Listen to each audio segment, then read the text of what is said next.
you're wondering why I'm on a metro here in Gurgaon, it's because I have with me HMD Global's CEO, Florian Sieche. Florian, thanks so much for joining us. This is pretty much the Nokia Metro. Absolutely, it's the Nokia Metro today because we've designed a phone for consumers who travel a lot, and we felt what better place to announce it than... You know what we're going to do? I'm going to have a nice long chat with you, but we're going to get off this so that they don't take us to an unknown location, and we'll continue having a chat. Florian, I want to understand from you, this Nokia 2 that you've launched is essentially a product for a market like India. How much of the Indian consumer were you guys thinking of and actually planning this product? Yeah, we actually really started here with the Indian consumer in mind, and with people, like the commuters on the metro who are about spending, a couple hours a day going to and from work, but who don't want to compromise. They want to be connected with their friends.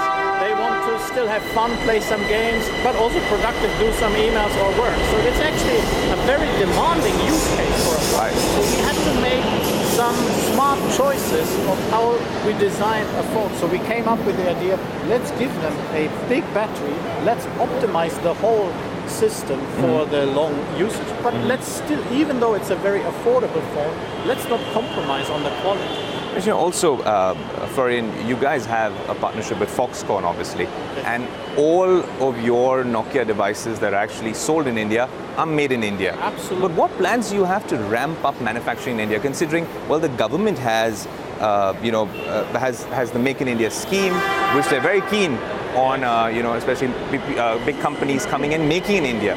Yes. What is your plan to make in India? We already, right now, our short-term goal is we're very busy and focused ramping up the production to actually serve the Indian consumers well, because as we add new models and as we grow our business, we actually need to, it's a big effort to ramp up the production there, but in the future there might be opportunity to even, go beyond this. And also, Florian, it's very interesting because I want to understand what your experience has been like, considering I know you worked for a while in the telecom space as well, with HTC as well, especially with their branded smartphones and their design division. And it's interesting because what you're offering on Nokia devices is a pure Android experience, a stock Android experience, which is usually only, what consumers only get on high-end smartphones like the Pixel perhaps. I want to understand, one, what has that partnership been like? And two, what's it been like reviving the Nokia brand? Yeah, very good question. And obviously I start with the Nokia brand is actually what binds us as a team also together. Most of us in HMD, we've been blessed with our, journey in Nokia. But what is unique is we would like to now take this heritage and the great Nokia brand attributes and connect with the next generation of consumers. And then, yes, our partnership with Google is very, very important. We actually started engaging with Google even before we officially launched HMD. And one insight we together based this partnership on is that even though today more than 86% of consumers globally choose Android as their smartphone operating system, if you look at the installed base of consumers, only a small fraction of them have the opportunity to really experience the very latest version of Android. And Google has made a lot of effort to make the Android operating system, but also all their apps really modern, fresh. And so I've done a lot of work, but not enough consumers experience it today. Right. So we said, why don't we team up together and we create a whole lineup of Nokia Android smartphones that all can deliver that great experience, and we even keep it fresh throughout the life. Right. As a startup, I have to ask you a startup question. Sure. Has it turned profitable, HMD Global?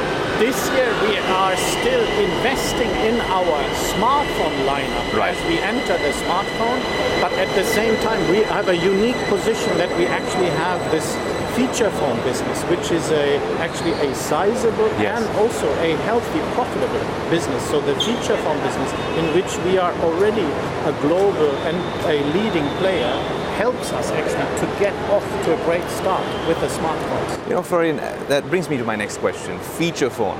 That's the buzzword here in India, especially with what Reliance is doing with the JioPhone. I don't know whether it's a feature phone or it's a relatively less smartphone, but I don't know whether that market seems lucrative to you, because today you launched the Nokia 2, which is, well, a budget smartphone with some very strong specs. Is the 4G feature phone market something that you'd like to tap?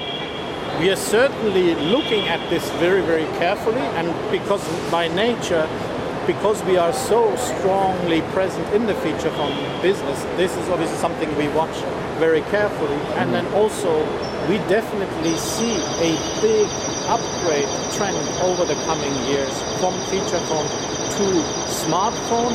But we also recognize some consumers might take a little longer, or they might take different steps before they upgrade to the smartphone. But so again, we are watching it carefully. But do you see it as a challenge, or is it something very unique to the Indian market, according to you? I think not unique to the Indian market. I think we do see from an operator perspective, the move to 4G, we definitely see as a trend for the future. Absolutely. Now, also, Florian, as a follow-up question, when it comes to market share, I think there's this crazy battle for market share in India. You have a lot of Chinese manufacturers who've been trying hard with massive marketing budgets and in terms of product placement as well. Do you see that as some sort of a concern, or is Nokia's Scandinavian reputation going to hold them in good stead? I ask you that because I also want to understand what are your expectations in terms of what are your aims when it comes to market share? Yeah, we certainly want to grow fast, and we see the opportunity to grow fast. Again, we have a unique opportunity because we can build on the Nokia brand that consumers already know, and therefore we can focus all our efforts on making clear to consumers the new unique value they're getting from their Nokia smartphone. We don't have to build an entire brand fresh. We need to make the brand relevant for the new consumers. So our investments can be a little more focused than other players who are starting fresh. And again, in India, we have a very special situation that we have a great partner network. We have a big network of exclusive partners who have the same ambition as us to make Nokia big. So we're not alone. We are together with them, helping to connect the consumers. That's an interesting model, and as another question, because you mentioned investment in India, are there any other plans on the horizon for capital infusion in India? Definitely, we are very confident that we will have great success in India, and therefore we will also plan to invest further in India, in our team, in the marketing, but also can be even in other areas or partnerships. There's one thing that was perhaps one of the world's most popular phones, and that's something that you guys use in a very clever way to market the Nokia brand, was the revival of the Nokia 3310. I want to understand whether that was something which was perhaps done, because the whole world's been wondering, was it just done as a marketing sort of gimmick saying, hey, this is back, or was that a phone which you actually thought would do well commercially? Well, the initial idea was literally us saying, wouldn't it be great to have a bit of fun and bring that iconic device back in a young, new way to consumers. So the idea was bold, and it was like a gutsy move, and it therefore created a lot of marketing attention. Actually, we are really surprised. It has become one of our biggest selling models. And the interesting thing, this is the model that the youngest consumers buy. It's the 14 to 16 year olds that buy the 3310. So it's been a real And this is globally? Yes. Also, I want to ask you, in terms of the Nokia 8, that is your flagship device. It's no mean feat to make a device of that, aluminium uni body, great camera, great processor, both these. But with that Nokia 8 as well, have you gotten the sort of response that you wanted in India? Are there any sales numbers that you'd like to share with us? We can't share specific numbers, but what we are really excited is that, yes, even in India, Nokia 8 is doing well. And which, again, I think the magic formula is, if you want to create momentum, to having a portfolio available, being present in key shops with a range of phones, and having consumers recognize you for that.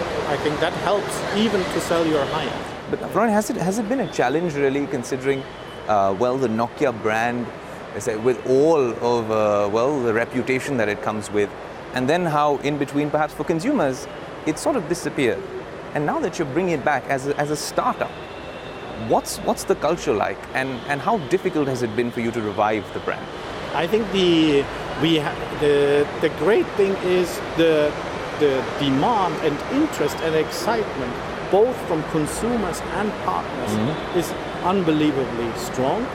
Our ability to meet all these expectations in one day, that's our challenge as a startup. So therefore we need to be thoughtful and go step by step. That's why we are introducing our portfolio, thoughtfully, one step at a time to complete it.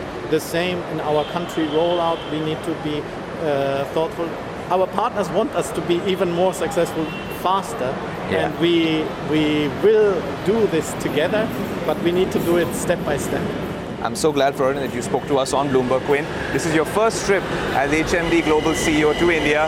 I'm hoping that you have a great trip. Thanks so much for speaking to us. Thank you very much. Thank you.